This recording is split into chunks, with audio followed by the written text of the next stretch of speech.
Dirada na to laban ni. Awa lagi. Kay buntag na madi, magpasiga nagsuga. Susugdan na nato ang atuang pagluto sa lumpia mga madi. So nakita ninyo natin ginisa mix. Oyster sauce. So gigisa na nato ang atuang mga lamas madi sama sa mga ahos.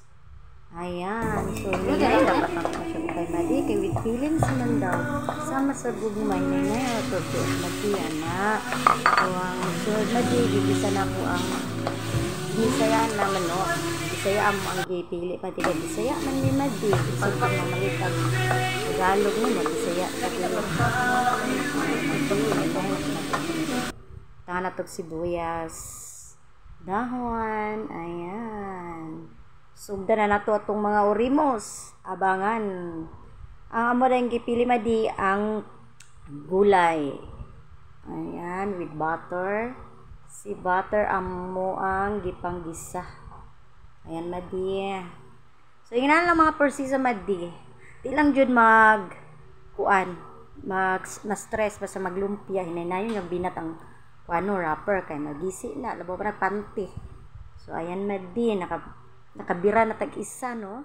Tangan na to gulay.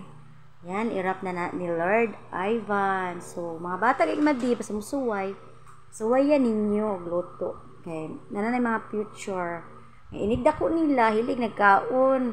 So mo ginasiyang mga bata nga magluto kay ka maapil-apil, muna yan ang mga future.